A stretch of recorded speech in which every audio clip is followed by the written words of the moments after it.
Баршаңызға сәлем, сіздермен бірге Диана Ахмет. Бүгін ең дәмді, барша халықтың сүйіп жейтін фисташка өрілетін қыр сырмен бөлісетін боламын. Каналыма қош келдіңіздер. Алдымен біз ингредиенттерімізді дайындап алайық. Ол үшін бізге ақуыз керек. Ақуызымыз салқын болсын.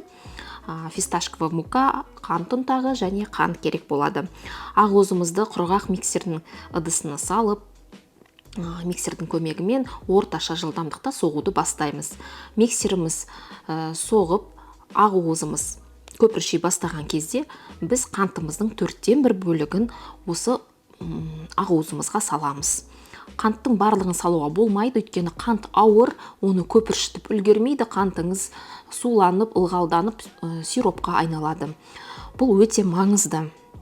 1/4 бөлігін салып тұрып, біз соғуды жалғастырамыз, одан кейін барып қалған бөліктерін саламыз. Ең соңғы бөлігін салғаннан кейін біз миксердің жылдамдығын ең үлкен жылдамдыққа жеткіземіз. Сөйтіп, меренгамыз формасын ұстағанға дейін жақсылап біз миксердің көмегімен соғып аламыз. Меренгамыз жақсылап формасын ұстау керек. Осы формасын ұстаған меренгамызға біз фисташковый мука саламыз, қант ұнтағын саламыз. Және венчиктің көмегімен аздап осы массамызды араластырып аламыз. Одан кейін барып біз силиконовый лопаткамен жайлап басып тастамай араластыруымыз қажет. Бұл өте маңызды, өйткені бұл жерде бізде, бұл массамызда ешқандай разрыхлитель жоқ, қопсытып, оның көлемін көтеріп тұратын біздің қопсытқышымыздың ролін бұл жерде осы жақсылап соғылған ақуызыңыз атқарады. Бұл ақуызды басып тастамау керек, біз өте мұқият араластырамыз. Араластырған массамызды біз алдын ала қызып тұрған пешке, яғни пешіміз қатты қызбау керек, өйткені бұл меренга біз пісірмейміз, меренганы біз кептіреміз. Кептіру үшін 150-160 дәреже жеткілікті. Әр пеш әртүрлі жұмыс істегендіктен 160 дәрежеден бастап көріңіздер. Егер конвекцияңыз болса, тіптен жақсы.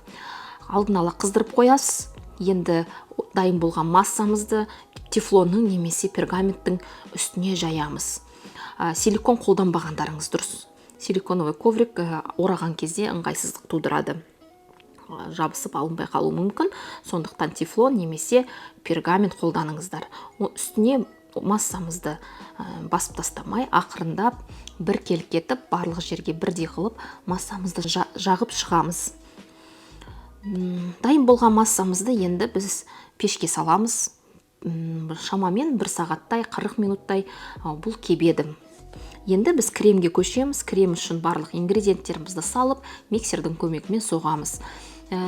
Кремімізге қолданатын ингредиенттеріміз салқын болу керек. Креміміз пішімін ұстағанға дейін біз миксермен соғып аламыз. Көп соғуға болмайды, өйткені массаңыз іріп кетуі мүмкін. Енді осы массадан біз кондитерский мешокқа аздап 150 немесе 200 граммдай осы кремімізден салып аламыз. Бұл біздің фисташковый рулетіміздің үстіне декорға қажет болады. Дайын болған фисташковый рулетімізді біз решетканың үстіне қойып кептіреміз. Жақсылап кепкеннен кейін үстіне тағы да бір тефлон немесе пергаментті жауып біз аударамыз.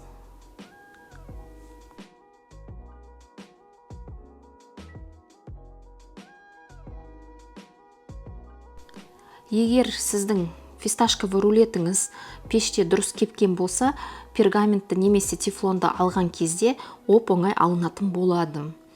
Фисташковый рулетіңіз жақсылап суығаннан кейін біз тефлонымызды немесе пергаментімізді аламыз және енді үстіне кремімізді жақсылап барлық жеріне бірдей қылып жағып шығамыз. Фисташковый рулетіңіз қатты кеуіп кетсе де дұрыс емес, өйткені ораған кезде сынып оралмайтын болады.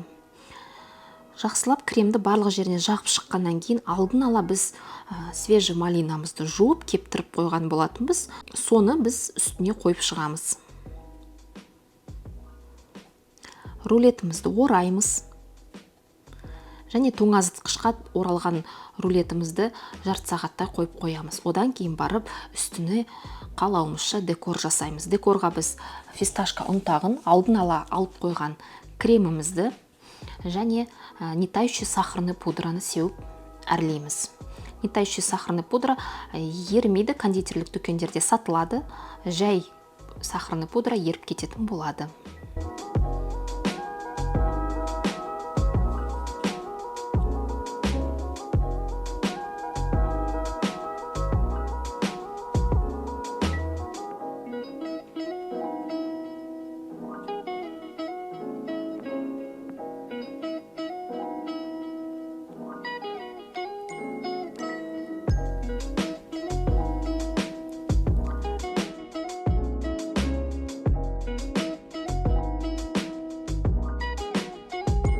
Дайын болған рулетіңіздің екі шетінен аздап кесіп алып тастаңыз.